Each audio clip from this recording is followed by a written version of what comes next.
Alright, so here is mule fat, and a very common plant used for arrows. So you may have seen my willow bow in my willow video. Gonna make some arrows out of this. It's also my favorite material for hand drill, for the drill itself. See, the leaves are kind of like willow, slender, bigger at the, it's actually kind of thin on both sides, so unlike the willow, it's not quite as distinctively fatter on the stem side. But you can see that, for example, this guy right here, this one, you can see multiples of these are pretty straight around several of these plants right now.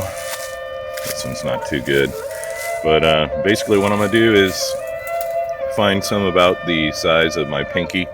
I have pretty fat fingers, so it may be more like a index finger or something for you small fingered people, but gonna harvest at least 5 of these and then bring them back home and make some arrows for you guys.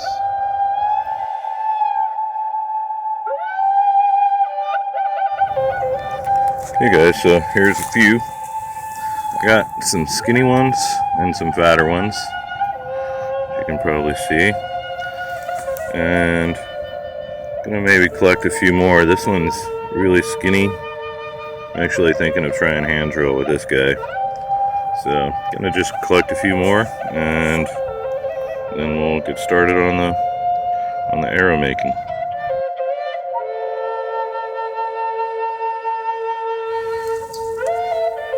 Alright, so I wanted to show you guys real quick. I was knapping some stone, doing a little bopping yesterday, and took this big piece off. But you can see it's got like a perfect little V in it. Hopefully you can see that. I think I'm going to use it to try to straighten my arrows. And I'm also going to use it to remove this bark off the mule fat before I let it sit. And so again, I have about 10 of these. If I didn't have this rock, I would probably just be using the back of my knife. But nothing too fancy with this, guys. It's just getting rid of all the bark.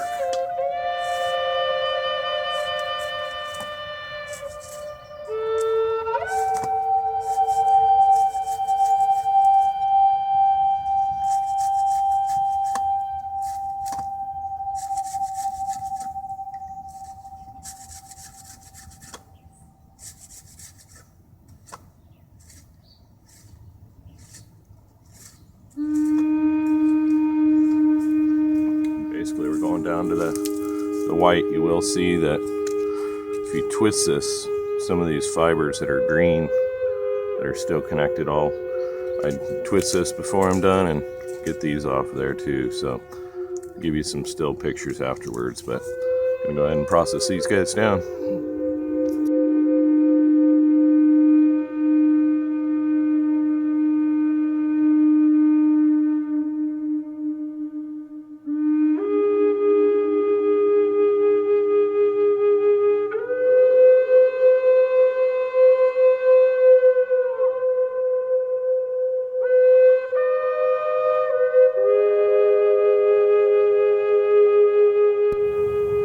Alright, so gonna make a little pine pitch this morning for hafting the arrows together. These are big globules of pine pitch, or pine resin I should say, found on the tree. It's a little hard this morning, but it's actually a little still brittle, but definitely melt down. And some charcoal that I ground down as good as I could, and some cattail fluff for a binder. So I'm gonna melt this pine sap down, add some charcoal to it, heat it up, add some of this cattail for binder, make some pitch sticks, and we'll be one step closer to making our Mulefat arrows. So gonna get this fire started. Stay tuned. Alright, so we got our melted pine sap. Gonna add about most of our charcoal in there. And remember, you don't want to use man-made charcoal. You do want it out of the fire, because lots of times there's other additives in there. And I'm just gonna mix this in and let it go for a little bit. Alright guys, so we're getting close. Hopefully you can see it melting down. Alright, so this is what we're looking like, which is the pine sap and the black charcoal in there. Gonna go ahead and add some cattail fluff for the binder. You could use cattail fluff, dried scat, maybe some yucca fibers, and just gonna add a little bit. I don't think we need too much in this little bit that I'm making here.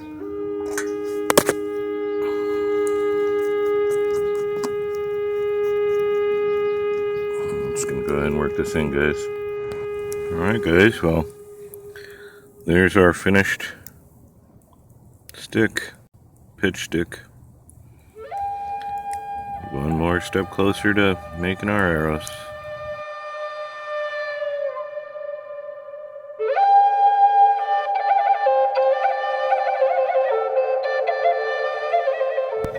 Okay guys, so here's my arrow. Hafted the piece of quartz that I napped into an arrowhead on the end with the pine pitch. Gonna wrap it with some sinew.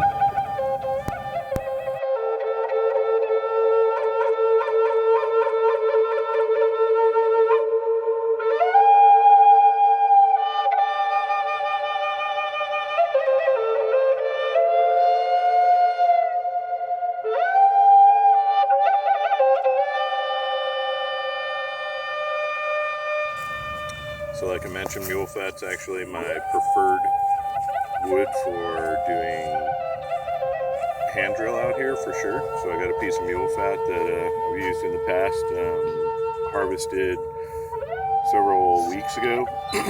Been successful with it already once, but here's a fruit stock of a palm, and I'm gonna basically make my hearth board out of that and give this Mulefat a go. So get right back with you guys. Alright guys, so here's our initial notch. Cleaned up the spindle tip. And I'm just gonna do an initial burn in, just like you would for bow drill or anything else.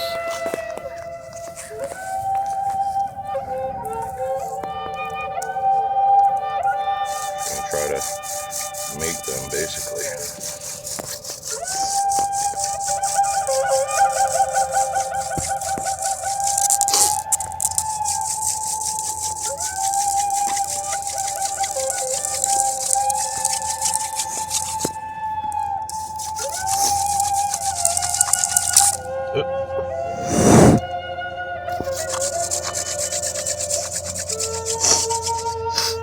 Okay, I'm good on that. Little hole, can smell it a little bit. Okay, I'm gonna make a notch. We'll get right back. Okay guys, so I'm gonna get started here. Warm up the set,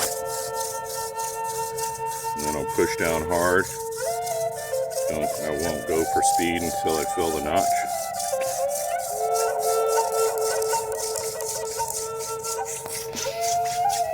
Trying to use the full end to end, fingertip to fingertip, to get the most rotation.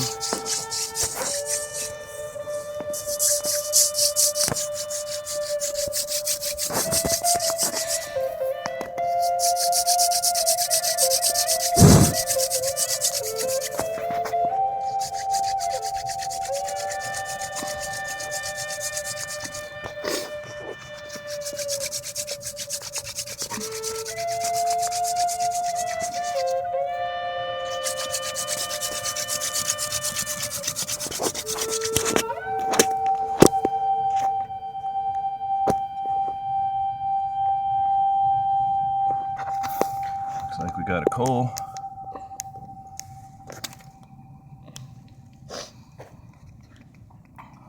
let it sit and, oh, still on the notch.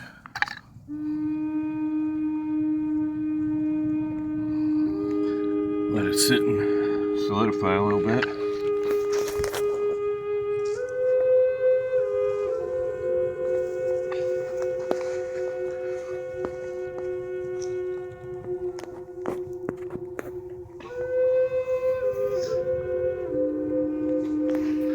Just gonna let it make a bigger ember in there.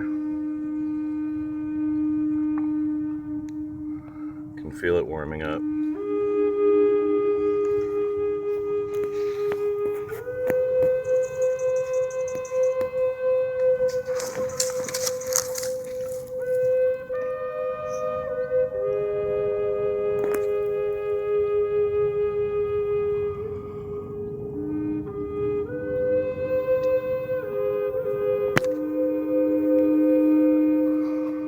It's the inner bark of a cottonwood.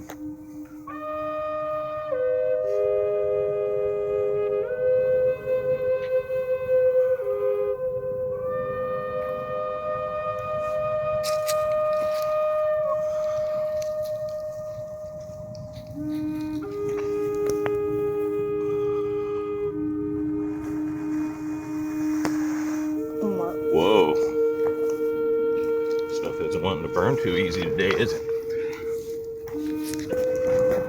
Whoa. There we go, guys. So I like putting the set on top of the hearth board. I feel like lots of times I would, with this and a bow drill, I would get a lot of black dust, lots of smoke, but it would go out immediately. I think it was due to lack of oxygen. So putting the tinder bundle below, I think gives it a lot of extra air that I think really helps the coal. So there we have it, guys, mule fat.